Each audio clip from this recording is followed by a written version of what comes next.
Welcome to the Fish Nerds. It's a celebration of fish, fishing, and eating fish that is always interesting, usually funny, and mostly true. I'm Taylor Miller of ICO's fishing team, and here are the nerds.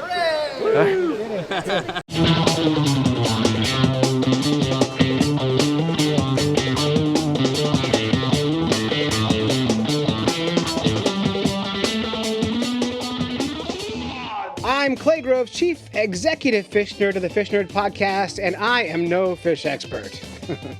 I'm Paul, and I'm not a fish expert. I'm Donna, and I am not a fish expert either. Cool, and anything is fair game. It's a good bet that you're going to want to binge a new podcast after this show. Check out the Varmints podcast everywhere podcasts are found. I'm so lucky because, I can't tell you how lucky I am. I have Paul and Donna from the Varmints podcast co-hosting. I have co-hosts tonight. Welcome to the show. Hi, thanks for having us. Thank you. And I got to tell you, I found you guys on one of the podcast Facebook groups about podcasting. Oh. I made a comment, I think, and Paul commented back, and he mentioned your show, and I listened to every single episode of the Varmints podcast. And I think I did it all in about 3 days' time. That's neat. Thank you so much. Thank you so much for that. Because you guys approach animals the same way I approach fish. And the approach is this. I don't know enough stuff. That's your approach. You don't know enough stuff about animals. And So a few years ago, my friend Dave and I, my original co-host of the show, we went on a quest to catch and eat every kind of freshwater fish in New Hampshire. And in that quest, we actually learned every single fish, one fish at a time. And we wrote about each single fish. So we became, some people think of us as fish experts. We are not. We just learned about fish one fish at a time. And you are learning about animals one animal at a time, which I love. Great concept. Thank you so much. Yeah, that came from just the fact of, I don't like listening to podcasts where the person who is the host of the podcast is the expert on something, and they will tell you that they're the expert on something, and they know everything. Those podcasts tend to be boring to me. They can be. Which one do you hate the most? Oh, I won't say that. The one that I will say that was kind of an inspiration to me was Stuff You Should Know. That's a great podcast. Those guys are fantastic. And those guys are not experts. No. They do the research. And sometimes in the middle of a podcast, they'll have a little revelation or they'll change their mind on a preconceived idea that they had. And that's fun to listen to. That's a lot more fun to listen to than somebody who is just going to sit there and lecture you and teach you, I think. Yeah, I totally agree. That's one of my favorite podcasts, by the way. So the fact that you mentioned one of my faves, it's great. That means we're best friends. I had somebody compare us to Stuff You Should Know one time, and it was like one of the best compliments I've ever gotten on my podcast. That's cool. I used to get the car talk comparison when Dave and I were hitting this hard in the early days. So it's always I love car talk. Always a nice comparison to be compared to people who are kind of like heroes to you in a lot of ways. So absolutely, yeah, car talk is great. It's totally good. So Donna, you are newer to the show.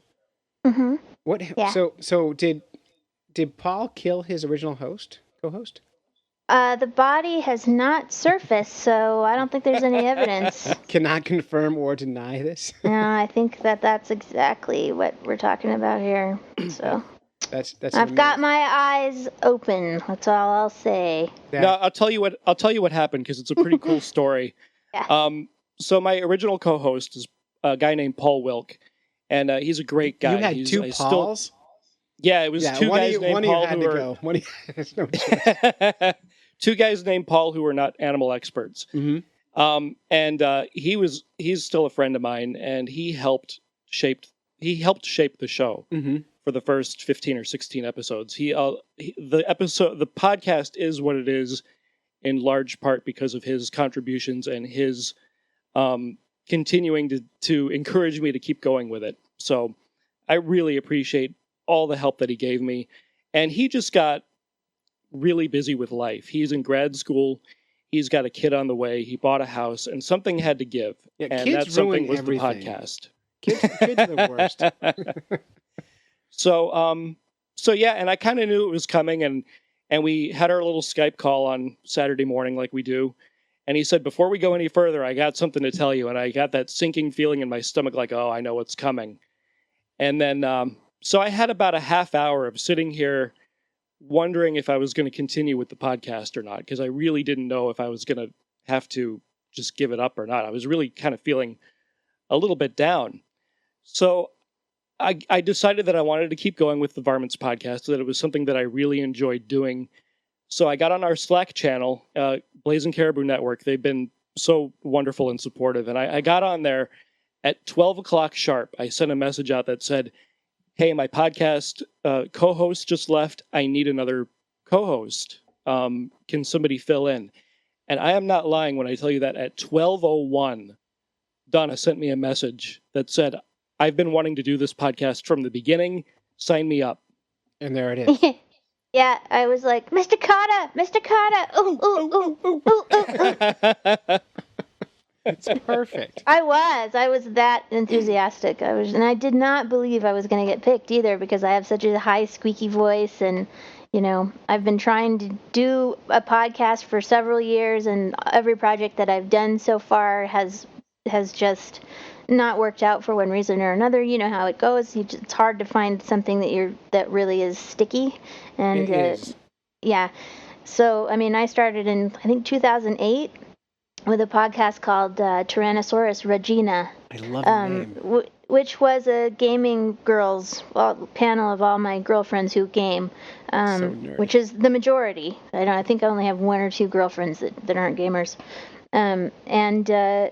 and it was great. But life intervened. A couple of them had children, and then one of them had some other stuff happen, and it just died a premature death before we even really got started. And then I had somebody mansplaining to me that Tyrannosaurus was too difficult to spell, so I needed to rename it. And I just got really... Did you say mansplaining?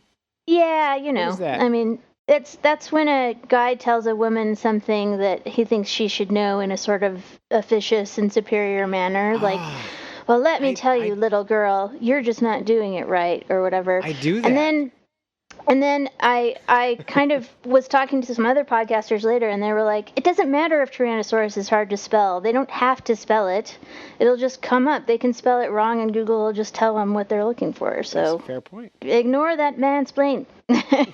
And so I would have loved to have that show happen, but it just didn't for whatever reason. And then I just kind of, for years, was looking for another project to begin, and I tried a couple of different things on my own, and just wasn't able to hit on something. And then when the Varmints show came to my network, which is Blazing Caribou, I was like, I want to be on this show. Oh, they're not taking hosts. Darn it. So when Paul launched that little message of like, oh, we're looking for another co-host, I was like, me. And I got it, and I couldn't believe it. I think How could I say no to that? Everybody on the network wanted to be on his show because it is so fun. So It's such a good show. I was feeling really bad about the show, like I said, and I was wondering if I was even going to continue it or not. And then, yeah, it was more than Donna that just responded. It was like 5 people from the network that just piled on me all at once. Let me do it. I want to do it. I want to do it. And that was a pretty good boost to my ego. It's amazing when that happens. Now, that same thing happened to me, and for the exact same reasons. My co-host, his life got busy. He had to quit. I put it out on Facebook. Hey, I'm looking for help. And the Fish Nerds fans came through. A bunch of people who have already been really close to this show got together. We formed the Secret Society of Fish Nerds. And now we've got a private Facebook group with about 16 members who help now make my show happen. And it is what it is because of those people. And they produce now. I have segment producers now who just like make me 8-minute segments. And I just plug them into the show, which for me is, for an hour-long show, it's nice to have a little 8-minute piece to stick in there. And every week or every other week, a new concept comes forward, and I say yes to almost everything because the show is evolving right now, and I like the way the direction the show is going in, and the more diverse feedback we're getting, the better, and it's totally good. We're starting to go into more conservation-minded mode. We were, for a while, hardcore fishing, and now we're kind of pushing into the conservation world, which I really, I want to be more in that world. It's a little nerdier and a little more fun for me. So. That's what I like about your show is when I started listening, you were starting to get into the whole conservation thing.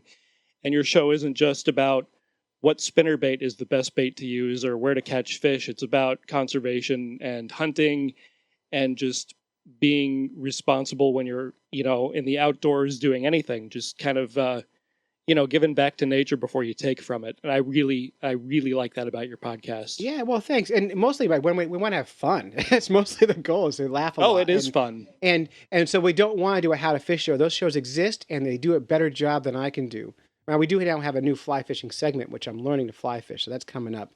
But it's not going to be just that one thing. And so what I've been doing is cycling through co-hosts every week. I've had a different co-host every single week since Dave quit the show. And it's been a remarkable, different show than since he left. And I actually killed him in the last episode he was on. Oh, So, man. and I played the beep, beep, beep, beep at the end of the show, and that was it. I'll have to listen to that. Yeah. I started listening to the last episode you did before we started recording this one, and I got distracted, but I want to go back to it because I sort of feel like I want to vicariously fish. Mm-hmm. I was fishing with my family a lot when I was growing up. My father's from Montana. Montana, yeah. Yeah, he's from Whitefish, Montana. And He's from he used Whitefish, to. Montana. Isn't that funny? That's the greatest. He took us fishing a lot when we were children. It was one of the most common things for us to do. We didn't camp so much, but we'd go fishing a lot. Now, did you fish for sustenance? Did you eat the fish, or fish for photos, or what was the goal? We ate all the fish. Wow. We always went just for eating. We would go to this lake called, I think it's called Beaver Lake in Montana. And huge family vacation, big family gathering, and the children would fish for sunfish in the shallows, and then our parents would fry them up for us, and so we'd eat those. Delicious. There's not a lot of meat on those guys, but they're really good. They're yummy. And then we had trout and oh gosh, what else? I'm trying to remember what fish it was. Oh, pike. We had a lot of pike. I have a very clear and frustrating memory of being about 10 and fishing off the dock, just sort of randomly, just for my own entertainment. And I had the wrong bait and the wrong kind of hook for a pike, but that's what I got on the end of my line. And I could see him down there. What lesson did you learn there, by the way? Well, I had to needed to bring my tackle box with me when the lesson is fish don't care. Like, lures don't matter. It's true. It's true, but I couldn't pull him in because he kept biting my line. You know what I mean? You have to. Yeah. You have to have, for a pike, you have to have, what's the hook called with the long shank on the end? Steel leader or... Yes, you have to have a steel leader for a pike because you can't use a small hook for them because they'll bite through the line, and that's what kept happening. And nobody would come and help me. I was just like, help, because I didn't have the right kind of hook because I didn't have my tackle box with me. So I just kind of picked up my pole and went out there, doop-de-doo. So he was the one that got away. But I was only 10, so it probably wasn't a super awesome, cool fish either, but it's just a vivid memory. It's cooler that you were 10. When you're 10, fish are remarkably amazing things. And so I always, like, when people ask me, why do I love fish so much? And the reason I love fish is they're not biologically special. You know what that means? So, No. So if you're looking at a reptile, for example, tell me what makes a reptile. What's special about reptiles? You know, they have got backbones, right? They're cold-blooded, right? Poikilothermic, yeah. Yeah, their babies look just like they do. They've got claws. They've got scales. You have all these things. You know that makes it a reptile. When you do amphibians or mammals, you know if you have these 6 things, you can say all mammals have these things in common. But name me 2 things that all fish have in common besides where they live. Gills? Gills. No, not all fish have gills, right? So, Really? yeah, Oh, that's I gone. didn't know that. Yeah, not a thing. So give me, Well, go ahead, try again. I can't even, scales. Nope. No, catfish don't have scales. Lots of fish don't have scales. Ah, Yeah. That's interesting. Yeah, that is interesting. There's nothing. It's like you want to say, oh, they lay eggs. Nope. Some fish have live birth. Doesn't work. You So want how do they decide to put them in the fish category where then? else are you gonna put them? They all fit. You make a new category. That's usually what they do. No, but so what I really like is if you look at like from an evolutionary standpoint is Yeah. everything is in a fish. You want a fish with warm blood, we can find one. You want a fish that's cold-blooded, most of them are cold-blooded. You want a fish that has bones, yep. You want a fish with no bones, yep, we got those too. You want to fish with scales? Yes. You want to fish with slime and skin and taste buds all over its outsider's body? We got those. You want fish that have that's lungs? wild. We got those. You want fish that can live out of the water? We have those too. So there's nothing special about each. Like you can't pin them down. And because they have that they're just characteristics really of interesting to everything. study then. Yeah. They Yeah, have I everything. understand. Yeah. Except for I've never seen one with fur. So I think maybe. Well, yeah. They probably don't really need it, but No. the plan for life is sort of, especially when you get in the water, it can just get extremely crazy. Like they're just. So I'm not surprised at all. No, and they adapt so really well. cool. They're so cool. For me, that's what fish are. It's like that animal that's not special, and that's what makes it special. That's why I like sharks, because sharks are like, well, we've been around for 40 million years, and the only thing that we changed really was to get a little smaller. You Right. know? Like the rest of it just works so well, it does not matter. Well, it's funny because tonight we're doing a Varmints speed round. Because I love your show and your format and all that, and I kind of want to rip you off a little bit, so I'm going to do it with you, and that way I don't feel You're like I'm rip-offable. stealing That's it. fine. Yeah. And by the way, I honestly, to all the Fish Nerds listeners out there, if you're not already subscribed to the Varmints podcast, and you want another really fun show to listen to, that's the next fun show. And you just pure joy, the Varmints podcast. So make sure you check that out anywhere you get your podcasts. So this is Varmint Speed Round, and I chose a fish that I know you're gonna like, Donna, because it is just like your sharks. It's old. It hasn't changed in 64 million years, and the animal is the Petromyzon marinus. Did you read about this fish at all? I did. I took a little bit of a look around, and they're interesting little guys. They're for really sure. cool. This is the stone sucker of the sea, right? The sea lamprey. I thought that's the best thing. Great name. Stone sucker. Yeah, they used to give animals names based on like what they're doing, and now they name after people. So it's fun to have a fish. So Petro is stone and Myzon is sucking or sucker. Yeah, I don't know. You've already exceeded my knowledge. Well, I'm just wondering. I know Paul's looking at the word too because we both like etymology a lot. So yeah. And we know that works for me. We know marinus is the sea, right? Mm-hmm. So I'll take your word for it. But well, I don't trust me on it. I'm just guessing. So I am not a lamprey expert. No, neither am I. But I have had experience with lampreys, and we'll get into that in a little bit. Cool. And the reason I have experience with lampreys, I used to work at a fish ladder that allowed lampreys to migrate up the river to their spawning grounds. Oh, cool. And the reason they call them the stone suckers of the sea, before I get into that, lampreys, a lot of people call them lamprey eels, which is a mistake because they are not even close to being an eel. Do you know the difference between a lamprey and an eel? No idea. No. Okay, the big difference is, first of all, I would say biologically, they're about as far apart as you can get. A lamprey has just a cartilaginous back bone, like just a one cartilage strip down its back, and that's its only kind of bone in its whole body. And down that, it has, its spinal cord. And other than that, no other bones. And it is anadromous, which means born in fresh water. It lives in the ocean and comes back to fresh water again. And it has no jaw. Its mouth is a big circle full of teeth with a big suction cup mouth. And it's a parasite. It's like a 3-foot-long parasite. Right. Now, an eel is a bony fish, which means it has a backbone, lots of those kind of parts. It's born in the ocean, and then lives in fresh water and returns to the ocean again to spawn. So kind of like the opposite fish. The only similarity is they're long, eel-like fish. So that's the difference between two fish.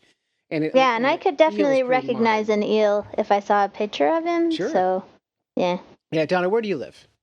I live in Colorado. Colorado. Now, you have freshwater eels in Colorado. But I didn't know that. All those eels in Colorado were actually born in the ocean, and they migrate all the way to Colorado. What? Yeah, but we're not talking about eels. That's crazy. That's American eels. But the lampreys don't get out where you're at. You'll never see a lamprey in Colorado, but you'll see them in all the coastal rivers on the eastern seaboard of the United States, and I think in the West Florida? Coast. Yeah, Florida for sure. Because that's where Paul is. Yeah, I don't think I've ever seen a lamprey down here. Actually, maybe not in Florida, but for sure up in the Northeast, but we have them here. This is where my expertise kind of goes funny. And when they migrate, they stack up on the rocks, sucking on the stones. Hence, stone sucker of the sea. They rest by sticking to rocks. Okay. Cool. So I'll go through a little bit of life cycle. They're born in fresh water, and when they're born, they are called ammocetes. They're just tiny little, larvas of lampreys, and they filter feed. So they live in the mud, and they spit this bubble of goo up in the air, and it collects little microorganisms, and it sucks it back in its body, and they grow 7 to 10 years living in the mud. And then they Wow. yeah, I know. And then they migrate to the ocean, where they become parasitic. And in 1 year's time, they go from being about 4 inches long to about 3 feet long, which makes them one of the fastest growing animals on the planet. Wow. And so by parasitic, do you mean that they like latch themselves onto the sides of fish? Yeah, they actually they stick to the side of the fish with their big sucker mouth, and their tongue is like a drill bit, and their saliva is an anticoagulant, so it allows bleeding to happen. So they drill a little hole inside the fish, and they drink the juices out of the fish, the blood and whatever goo comes out of the fish. And they usually, in the ocean, they switch from host to host, rarely killing their host. So wow. So we just did an episode on mosquitoes. So lampreys are like the mosquitoes of the ocean. Or wherever they live. Yeah. Mosquitoes of the sea. Yeah, and imagine a little bit more, if you have a lamprey on you, it's probably worse than having a mosquito on you. I would imagine so, yeah. Yeah. But they're really cool animals. And then they migrate back to fresh water again to spawn. And they'll cross huge dams and waterways to get to their spawning grounds. And when they spawn, they'll get together in these big groups, and they'll pick up rocks with their mouth, suck on those rocks, and they'll make these giant, like horseshoe-shaped piles of rocks. And then they'll spawn on the inside of the horseshoe downstream, so the water pulls the eggs into the pile, and then they die. So then they die. Yeah, that's what I read. They immediately die after spawning. And they actually digest their own innards and organs while they're migrating. So you consume all their body for energy. Oh my God. Yeah, really. That's crazy. And when you see them in the rivers around here, they look like rusty pipes in the water. That's the color. It's like this mottled color. Imagine there's like stacks of 3-foot-long iron pipes in the river. So really cool animal, and we just love them. Now the problem is they got into the Great Lakes. We built a bunch of canals and allowed them to get to Lake Erie and Lake Michigan and all the big lakes out there, where they're problematic. So out there they will get into the big lakes and they will consume and kill a lot of the game fish that anglers like to catch, the big lake trout and walleyes and other kind of fish like that. And so in the Midwest, people hate them. But in New Hampshire, we're trying to get people to love them because they belong here. They're part of our ecosystem. They've been here for eons, and we need them around because they're the forage for everything else. So they're pretty great. And cool. Yeah, and they are really cool looking. I pulled up a bunch of pictures of them, and they have a little fishy eye and everything. Yeah, well, they actually have an eye like a sensor on top of their head, like another sense that we don't know about. So that's cool. Yeah, and I don't know enough about to talk on that one. So that's what a sea lamprey is. And on your show, you kind of run through you give your background. And my favorite part of your show is you ask, are animals smart? Yes. Yeah, and I disagree with you on your rabbit smartness scale, by the way, Paul. Okay, go. Yeah. Okay. I believe you gave rabbits like a 5 or something. Yes. Or a 6, and I just completely disagree. Do you think they're dumber than that or smarter than that? I think they're way dumber. Oh, okay. Yeah, way dumber. My daughter Zoe and I had this conversation on a podcast last week. We were talking about animals that taste good, and we decided that animals that are smart taste better than animals that are dumb. And that's an interesting theory. That's right. It was her theory. And we didn't discuss rabbits, but I believe they're not that smart. I used to have a pet rabbit, and I think we said domestic rabbits aren't that bright, but the wild ones are brighter. Oh, that's right. Yeah, the wild ones actually have to solve problems where the domestic ones actually have intelligence bred out of them. They're bred to be dumb. Right. And I read Watership Down, and that kind of implies the same thing in that book. So. Oh, I love that book. We almost talked about that book in the pop culture part of that show. We may have to do a second Rabbits episode next year because there was just so much stuff. Rabbits 2, Electric Boogaloo. All right. Yes. So the question is, are lampreys smart? In your research, did you decide, are they smart or not smart? So I wasn't able to find any information in specific about their intelligence. It doesn't look like there's anybody studying them for that. And I wasn't able to see any evidence of like novel behaviors of like tool using or problem solving. I mean, it sounds like the stuff that they do to get back to their spawning grounds is pretty complicated, but that doesn't necessarily indicate a problem solving intelligence going on.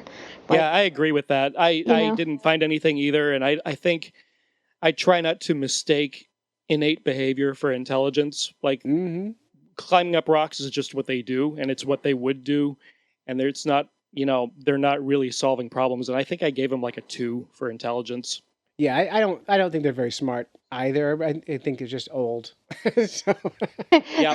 They're a really old species and they're a really neat species. I think they're interesting. I'd never known anything about it until you gave us the assignment to look them up. They were really interesting. well, But I don't think they can do math. no, they're terrible at math. I've tried that, and I've actually got to work with lampreys, which is really fun. And there's here's a really cool thing about sea lampreys. I was talking to a biologist at UNH who studies these things, and she studies them because they can regenerate their spinal cords, which I think is amazing. And we're looking at them. When I say we, I don't mean me. I mean scientists are looking at them to see if they can use that technology in humans. But I think it's really cool is that lampreys don't like men. Did you read that? No, No, I I didn't never read that. came Okay. across that at all. So the first time I ever heard this incident happen was there was a worker working at UNH at nighttime, and he was changing a light bulb or something above the sea lamprey tank, and a drop of his sweat dropped into the sea lamprey tank. And in men's sweat, we've got a hormone called testosterone, right? And lampreys are very sensitive to testosterone. And apparently, this is the story I heard. All the lampreys jumped out of the tank. So in the middle of the night, this Jumped worker, out of the tank? out of the water. They just Wow. panicked and just went crazy and jumped out of the water. So so he had to call up in the middle of the night and get them back in. And then on the show Dirty Jobs, Mike Rowe did some work with sea lampreys, and the same thing happened. He spit in a tank, and all the lampreys jumped out. That is crazy. And then so I was working with lampreys 2 years ago, and I thought I'm going to do this, and I got a video camera set up, and I spit in the tank, and they didn't do anything. So I'm not I'm not manly enough to get them worked up. But so anyway, so that's kind of a fun fact there. And so here's the question: can you eat sea lampreys? I mean, you can eat anything, right? Sure. It's You can just- eat them. They just don't seem super appetizing to me. So, Don't seem it. what So- about And you, this Paul? seems to be like the running theme since Donna joined me is that I think I'm a much more adventurous eater than she is, and I would certainly try sea lamprey. Yeah, I well, would try them. They just don't. They don't seem like food to me. But there you go. now in New Hampshire, they're part of our historic culture, and it's said that the Native Americans sustained on sea lampreys for a long time, smoked sea lampreys, and one of the reasons they loved them is they had no bones, so they would be really really popular food item because the kids could eat them and wouldn't choke on them. Ah, And so here's a poem I'm going to read part of from Derryfield, New Hampshire, which is Manchester, New Hampshire, and this is by the person's name is Stark, who's one of the founders of our fair city. And they loved to stand on the slippery rock, which had stood through time amid the winter's shock, and the foamy waves below to feel, with a iron crook for the squirming eel, and to stain their hands on garments o'er with the sticky slime of muddy gore.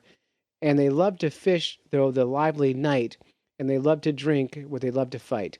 And when the Roman consul gave his feast on the rarest kind of bird and beast, 'twould have seemed to him a scanty meal if he failed to furnish a dainty eel. And I'm not going to read the whole thing, but basically, they were calling them eels, but they were actually sea lampreys they were talking about in this poem. And it was the most common food in the old time in Manchester, New Hampshire, in Derryfield, wow. New Hampshire. This is what everybody ate. And they fed them to Okay. everyone. So they were a common food. And I've eaten 2 sea lampreys. How were they prepared? How did you So how did you have the them? first one I ate, I was working at the fish ladder, and I read about them as a food source. And in lamprey in Portugal, they sell lamprey for about $13 a pound for live lampreys. It's a delicacy. So I used a Wow. Portuguese lamprey recipe called Lamprey de Arcia, or no, de Lamprey de Arroz de Lamprey. I got it. Arroz de Lamprey, which is lamprey over rice. And you take the lamprey and you blanch it in a pot, and you string it up, and you wipe the slime off, and then you cut the tail off, and you bleed it into a pot, and you make rice, and you cook the lamprey, and you serve it. And it was terrible. It was like eating a nightmare. Just awful. Oh no. Yeah, just bad. As Aw. well, most delicacies are not that great. That's why they're delicacies. So, and then a few years ago, when I was on the quest to catch all the fish in New Hampshire, I caught a lamprey. And when I say caught, I mean someone gave me one, because they don't eat food. They eat blood. And the Fish and Game gave me one. And we cooked it like shrimp. I chopped up in small rings. I battered it and I fried it in oil. And it tasted like overcooked shrimp, probably because I cooked it too much. But it was totally good, and I would eat them anytime. Yeah, tasted just like food. So when something doesn't taste good, Ow. the moral of the story is to batter it and fry it, and it will drastically improve the flavor. It's a beautiful life we live, isn't it? It is. When in doubt, batter and fry it. All right. How about some lamprey and pop culture? I thought there was a sea lamprey character in SpongeBob SquarePants. I thought for sure there was a sea lamprey in There there. should have been. But there should have been, but there wasn't. The only time you see sea lampreys in SpongeBob SquarePants was in an episode called The Sewers of Bikini Bottom. Mhm. And in this episode, Squidward and SpongeBob are trying to get to Mr. Krabs' safe, which contains the Krabby Patty secret formula. And Squidward pulls them out of the water. He pulls these two lampreys out of the water, and they're attached to his hands. They start to bite his hands, and then they latch onto his eyeballs. And SpongeBob has to pull them off and throw them back in the water. And that's the only place I found where there were sea lampreys, like in a cartoon or something. And at this point in our podcast, I would probably play a little sound clip or something from that episode. Now I have to do that. So thanks. You are You don't have welcome. to. Yeah. So and at fishnerds.com, I'll put a link up to the YouTube video of that cartoon. I'm Mr. Gun. Sleeping lampreys, they're biting me. How about you, Donna? What'd you find? So I didn't look. I wasn't able to find very much, and I just found something like this instant. There's apparently a DC superheroes character called Lamprey, but she seems to have kidding. more. Yeah, no, she's in 14 issues, and she seems to have eel-like powers. So What powers? I think does I'd the eel rather have? electricity, like electric eels. Oh, interesting. Yeah, yeah. Bizarre. Yeah, it is a little weird, and so you should go check that out. But what came immediately to mind, and it's not directly pop culture, but I mean, I suppose it is sort of indirectly because there's so many things about this person. But Henry I is said to have died from a surfeit of lampreys. And the evidence for this is pretty strong. It has a supporting primary source by his chronicler. And so what he said was that he'd eaten a bunch of lampreys and he died a few days later. And the chronicler wrote, "This food mortally chilled the old man's blood and caused a sudden and violent illness against which nature struggled and brought on an acute fever, trying to warm the body up," which is what they used to think, "in an effort to resist the worst effects of the disease." So it sounds like he probably died, I would guess, of food poisoning. He probably... Yeah, it seems likely. Seems like a pretty violent attack of some sort of food poisoning, either gone off or he got whatever's in them. Salmonella, I have no idea what would be in a lamprey that could kill you, but No idea. And it's Yeah. possible that it was something else also because of the time. So you could die from pretty near anything. Oh, exactly. Well, it could have been anything, right? But it's just whatever. He's the one who has been rumored to have die from eating too many lampreys, and it actually turns out to be true, mostly. There it is. So Clay, I see in the show notes here that there is a very alarming picture of you with a lamprey attached to your forearm just below the elbow. Yeah, I ate that one. So, but the obvious question, I guess, is did that hurt? No, it did not hurt, and that was probably the 30th time I've had a lamprey stuck to me. Oh, wow. And the reason I put that up is because my pop culture, Jeremy Wade, who hosts the River Monsters show, described lampreys of attacking people in Lake Champlain. Lampreys simply do not attack humans. And it's really hard to get them to stick to you. You have to really work for it, but it makes great photos. You're not their food. So they're like, okay. Like the lamprey has a box in its head of like, this is food and this isn't food, just like me. And you humans are in the not food box. Right. Well, but they instinctively will suck onto things. So you can take a lamprey and stick it to your body and it will create a vacuum on its sucker mouth and stick to you. And it will leave a huge hickey.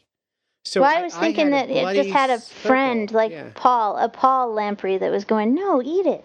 Eat it. Delicious.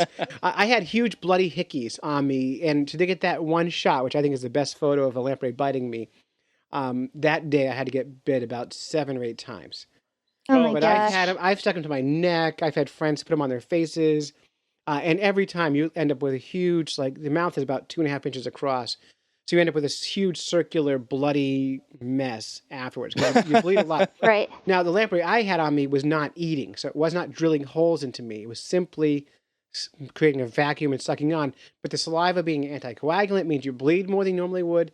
And it's a bloody, bloody mess. But it's so cool. And I ate that one. That's a female. I ate her right after she bit me.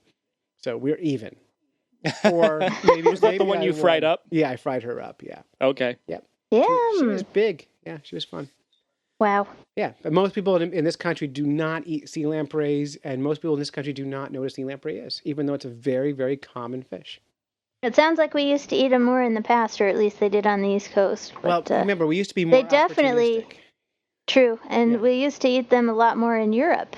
Yeah. Now, I lived in England, and I was never fed a lamprey, and they eat a lot of weird stuff out there, so it must have gone out of fashion. Yeah, but you had fried maybe bread. They're just not as available, or I mean, who knows, right? Right, exactly. So that's a sea lamprey, and that was like a quick version of what you guys do. I kind of wanted to highlight that. So nice job on the sea lamprey. Really fun fish for you. All right. Quick promo here. The Effin' Book Club. Every month we review a book on the Fish Nerds podcast. And this month, April, we're reviewing The Founding Fish. So if you've read the book, call 607-378-FISH and join our conversation. Do that before April 10th. If you haven't read the book, get in on that. The Founding Fish is all about the American shad. And it's totally good and interesting. It's going to make you want to go shad fishing. Have you guys ever seen shad before? No. No? No. Its Latin name means most delicious, sabatissima. So, does it live up to its name? I have eaten them and they are yummy but very bony. It should say most bony, but it does not. All right, and to stick with our theme here, how about a little fish in the news? I love fish in the news. I love fish in the news too. I do too, and actually, I've used this story before, but I wanted to use it tonight because of our theme. And this is from, what website is this from? This is from The Seeker, which sounds like a real thing. Lamprey eels fall from the sky over Alaska. Eel-like lamprey fish mysteriously fell from the sky recently in Alaska, and here's why. Did you guys read this? I did read it, yes. It's interesting. It's not letting me look at it. Okay, the Arctic lamprey caught from the Yukon River. All right, several foot-long lampreys have apparently fallen out of the sky recently in Fairbanks, Alaska. They've been found in shopping carts, center parking lots, and out on lawns, and residents are unnerved by the creepy toothed eel-like fish. According to a story in Alaska News Miner, adult Arctic lampreys have fallen from the sky 4 times this week in Fairbanks, including on the Value Village parking lot. According to Alaska Department of Fish and Game, this is unusual for a fish that's seldom seen in the water up here. Do you think someone has to say it's unusual for a fish to fall from the sky, or does everyone kind of inherently get that? So maybe weirder things happen in Alaska that we don't know about. I hope so, because it would make work living up there. So it goes on to talk about it could be a prank, it could be a seabird. What do you guys think would cause a fish to fall from the sky? Well, birds are 90% of birds are jerks. They are. So it wouldn't Birds are surprise me if a jerks. bird was just picking up a sea lamprey and attempting to drop it on people or property. Yeah. Because they're just vindictive like that, especially seagulls. Oh, the worst. The worst. They're I would assume that it's some sort of weird, like a lamprey tornado. Ooh. Lampnado. I love Lampnado. Now that would have to come out before Sharknado because they're an older fish, evolutionary Yes. speaking. Yeah. So that's, I Yeah. love it. Like we did Lamprey Nami. Yeah, Lamprey Nami. Tsunami, yeah. That's awesome. I like that a lot. Yeah. So I think the bird one or a prank one is the best too. But I love the concept of it. It's a scary tornado. It's raining lampreys, hallelujah! It's raining lampreys. It's a little catchy. So, I'm not going to read the whole story. I'll link it up at fishnerds.com. But it kind of goes into that area of like talking about how people are freaked out by animals that they don't recognize. And even though the Arctic lampreys live in Fairbanks, Alaska, the people who are finding them have never seen them before. So it really kind of, we're so scared of what we don't know. And I think human instinct is kill things you don't know. But I guess these were already dead because they're sitting in their shopping carts. So if I was a bird, by the way, I also would drop lampreys on people.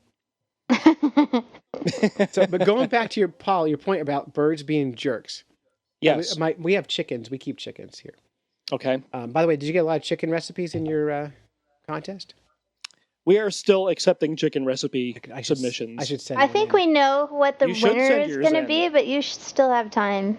I should send one in. But we keep chickens, and they are jerks. And if we were tiny, they would just kill us.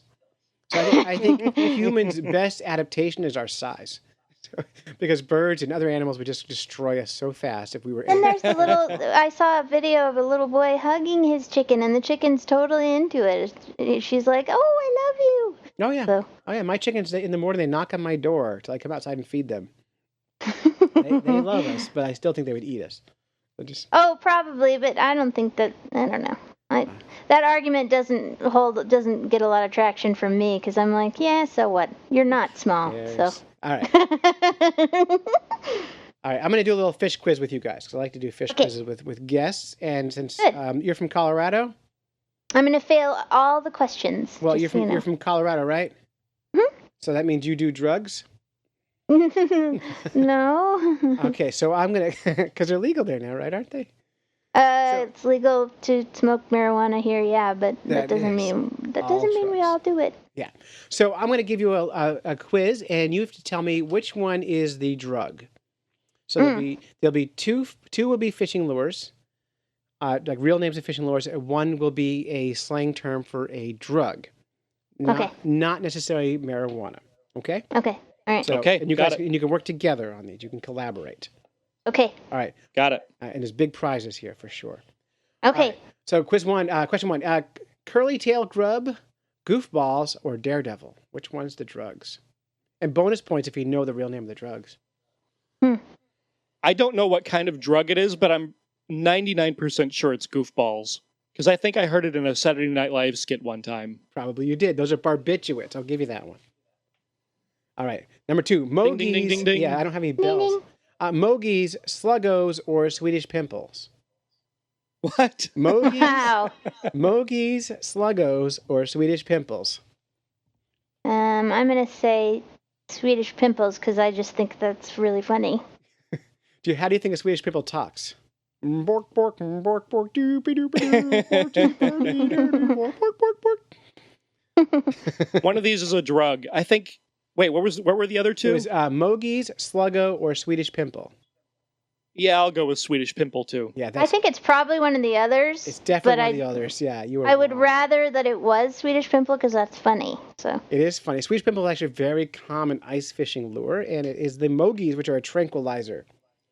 Oh, okay. Yeah, very popular in the mountains here in New Hampshire. Okay, Senko, Deadly Dick, or Red Devils? Senkos, Deadly Dicks, or Red Devils? I think Deadly Dicks is a lure because a lot of companies that make lures like to give those lures kind of naughty names. So They sure do. I'm going to eliminate that one. That's fair. What were the other two? Senko or Red Devils? What do you think? Red Don? Devil sounds like some sort of a pill, but it could also Yeah. be a lure. But it does kind of sound like a pill. I think you should. It could stick be with like that. a red, right? Yeah. It's actually a barbiturate. Yeah. Ah, okay. Oh, So good you're job, right. It Donna. definitely I is just a pill. guessed. Donna knows her drugs. She is from Colorado. Yeah, no, I don't. Okay, I don't know my drugs. Coloradoans, like winning. barbiturates are not legal here. Not yet. All right. Speedball, beetle spin, or rattle trap. Speedball, beetle spin, rattle trap. Oh, it's Speedball. Yeah. Yeah, that's what killed John Belushi. That's right. Got cocaine and Yep. heroin mixture. Delicious. Number 5. I know. Poor John. Pencil popper, little Cleo, or zigzag. Pencil popper, little Cleo, zigzag. Zigzag probably is how a lure actually moves in the water, so I would guess that's a lure, wouldn't you? Or do you think? What was the first one? Pencil popper, little Cleo, or zigzag. Oh, this is a tough one. Little Cleo isn't weird enough to be a drug, don't you think? But maybe it's just normal enough to be a drug. I was going to That's say true. Little Cleo. Okay, we'll go with your guess. Guess. It is not. And in fairness, I zigzag, and zigzag's not truly a drug. It's rolling papers for drugs. Oh, okay. Haha, you're so sneaky. That's on me. All right, one more, and this is for the game point. And you should know this if you're from Florida. You should know this one for sure. Rooster tails, spin or Reno or dolphins. I don't know that one. What part of Florida are you from? Southwest Florida. Southwest. Name a town in Southwest Florida. Naples, Fort Myers, Okay. right in between there. Yeah, all right, you should know this one. Rooster tail, spin or Reno or dolphins. Oh. I'm going to guess that dolphins? rooster tail is a type of marijuana. I'm going to say dolphins. You don't agree on this one. All right, so we're split on this one. Rooster tail versus dolphins is definitely not rooster tails. It is dolphins. And dolphins is a name for ecstasy, as you know, Paul. So good job, you guys. Nice job on As the he knows. drugs. I doubt it. Neither of us are that cool, so well, you know. Nope. Well, the good news is we're almost done. You did a great job. I'll give you both a prize for that one. So, Yay! What do we get? All right. A new car? You get to come on the Fish Nerds podcast and plug your Yay! stuff. So, speaking of What a plugging, great prize. speaking of plugging stuff, I got to do a quick promo here for the Mystery Tackle Box, which is our sponsor this month. Mystery Tackle Box is a monthly subscription tackle box where every month you get a new box in the mail, and it says hashtag Happy Dance on it, and in there is a bunch of fishing lures, and we don't know what you're going to get until you get them. If you go to mysterytacklebox.com and enter promo code FishNerds, all one word, you save $5 off your first box, and it's an affiliate, so that means I don't get paid unless people buy it. So if you want to support the Fish Nerds, buy this, and you can cancel any time. Hint. So do it. So that's our promo. And next segment up, we have Speak Up for the F in Blue. Andrew Lewin, from the host of the Speak Up for the Blue podcast, joins us to talk about conservation news in our new segment, Speak Up for the F in Blue. Welcome to the Speak Up for F and Blue Ocean News Update. I am your host for this segment, Andrew Lewin. Thank you very much for joining us, and thank you, Clay, for allowing me to tell your audience and give them updates on what's happening with the ocean. I'm going to make this one quicker than last time. There are two stories that I want to cover. The first one is Rob Stewart, famous scuba diver, famous filmmaker, the documentary Sharkwater. He passed away back in January of an unfortunate accident scuba diving and his family is suing the person who certified him right before he went out and did the scuba diving. We're going to give you all the updates on that and what happened and why they're suing and what you think about that. As well, the other story is there was an Arctic researcher who did a great post in The Guardian, put up an article and said, hey, why is the U.S. government taking down all the Arctic data and all the Arctic links to planning and processing and how we're supposed to manage the Arctic from their websites? What's going on with this? We've never seen this before. This needs to stop. So we're going to talk about that as well. So first story, and by the way, thank you very much. I am a host of the Speak Up for Blue podcast, so if you ever have a chance, head on over there, but after you listen to Fish News, of course. The first story we're going to talk about is Rob Stewart. Tragedy hit the Stewart family in January. Rob Stewart passed away in a scuba diving accident. Rob was filming for his next installment of Shark Water. Now, of course, a lot of you may remember Rob, or may not, from his famous documentary that he made, an independent documentary about sharks. And essentially what he did is he put shark finning in the public eye. Not a lot of people had known about shark finning. Of course, researchers had, conservationists had, a lot of fishermen might have, but it wasn't really worldwidely known at this point. So Shark Water really put in the map. That was released back in 2006, I believe, 2007. Got some awards and whatnot. He was filming for his second installment of Shark Water, kind of to give us an update on what's happening with sharks, what's happening with finning, and so forth. It looked to be like it was going to be a good film, which I believe it's still going to be released. However, when he was filming for this, he needed to go to pretty deep depths for this one particular dive in the Keys, the Florida Keys, and he had to use a rebreather to go down. The depths were about 300 feet, if I remember correctly. The story happened back in January. Anyway, he went down. He got certified the week before he did this dive. Got certified in a rebreather, using a rebreather, so it's different than your regular scuba tank, and it required sort of a different method of scuba diving. I'm not going to go into the details. Anyway, usually after you do this, there's certification. You're certified, but usually what happens is divers will do no more than 2 dives a day. They decided on this day, his instructor who certified him went out with him as his dive buddy. They decided to do 3 dives. The third dive was to unhook a hook that they had on the ship that they were diving on, and unfortunately, that's where the accident occurred. On the way back up, something happened with both divers. When they got to the surface, the instructor that was Rob's dive buddy sank back down. There's no, life jacket on a rebreather, and started to sink back down to the water. The people on the boat that were looking after them went in to get the diver, brought the diver back on board. When they turned to get Rob was gone.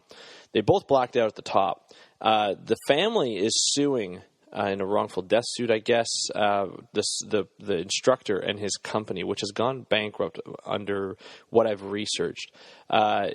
They're suing him because they said he should have known better to do 3 dives. Accidents happen. And what they wanted to do is, apparently this happens more than we think. So they wanted to make sure that that this won't happen again. So they're suing the diver, the certifier, the instructor, and I want to know what you guys think. Do you think this is something that should have happened? Do you think in the lawsuit? Do you think the family should be suing? In my opinion, I think they should. I think this as I did more and more research, this happens quite often. People, yes, they should have known not to go more than 2 dives. And Rob should have known that as well. He shouldn't have taken that chance, and he did take that chance, and unfortunately it cost him his life. The instructor should know this for sure. He should know the industry.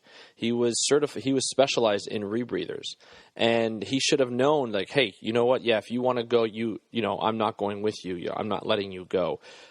So I think a lawsuit might be in play here, but of course I don't know all the details that happened that day. There was a big search for Rob. It took a week to find him, and they eventually found him 200 feet down and about 300 feet away from where the boat was originally located. It's tragedy. It sucks. It's a big hit for the conservation industry. And it's just it's not fair. We lost a a big ocean conservation celebrity that did a lot of work in awareness, and he did a lot of work in other places too. So it's unfortunate. I think this lawsuit hopefully will stop these types of accidents. I guess that's why we have lawsuits. Anyway, let's move on to the next story. There was an Arctic researcher named Victoria. Once I get it here, Victoria Herman. She's an Arctic researcher, and she's pissed, guys. She's pissed at Donald Trump and his administration for deleting all the links that they have for the Arctic. Their Arctic research. So Victoria is saying that major documents, links to documents that were talking about management, planning of the Arctic, future of oil and gas in the Arctic, and so forth, and of course anything climate change related, has been taken down off websites. Along with that, there have been huge databases that have been taken off, which allows access. The one good thing about the U.S. in terms of scientific research, for me as a researcher, was that in the past, they've always provided data and maps for free online. That doesn't look like that's happening anymore. As Victoria was saying, that all those databases, those links to the databases have disappeared quickly within the first few months of this administration. I'm not knocking on the administration because it's Donald Trump. I'm knocking on it because it's taking away freedom to information. It's taking away information that will help other researchers, not just government researchers, but other researchers and nonprofit organizations, help the government manage the oceans, help them manage the Arctic, especially the Arctic, which is going through some extreme temperatures these years, and we're losing a lot of Arctic sea ice. So, she's pissed, and I don't blame her. This is very very close to what happened with the Harper government here in Canada, where I'm from, a few years ago, where the Harper government got rid of all the old data that we had on hard copies. They got rid of them because they closed down a bunch. I think it was 29 libraries in total, and what they couldn't archive through scanning, they actually burnt them and they destroyed them. Not necessarily burning them, but they destroyed them. And we lost a lot of data, like hundreds of years of data and millions of dollars worth of data, which is a shame, because how can you go back and how can you understand how changes are happening now if you can't go back and understand what the world was like or what your country was like back then? So it's really disappointing to see that. Want to make you guys aware of that, because this shouldn't be happening. And you guys, if you're in the U.S. Or in any country where they're doing this, you should have outlets where you can voice your opinions, contact your local representatives, your state representatives, your senators, your Congress people, whoever that represents your area, your voting district. Contact them and say you don't like this, you want it to change. And the more people who speak up, the better it is. That's it. That's all I have for today. Just wanted to keep you updated on those two articles I thought that was interesting. So thank you very much. I'm going to turn it back to Clay. Clay, thank you very much for allowing me to do this. I'm Andrew Lewin, the host of the Speak Up for Blue podcast and the host of this Speak Up for the F and Blue segment here on Fish Nerds. Have a great day. Happy conservation. Okay, and hey, that was great. Did you guys like that Andrew Lewin guy? Yes. Yeah, really good. Yeah, fantastic. He Good stuff. sounds handsome, doesn't he? Yeah. Yeah, I've actually think never so. met him in real life. I don't know what he looks like. He's Canadian, though, so there's that. Well, he has to be handsome then, because He must be. Canadians are beautiful people. Or at least polite.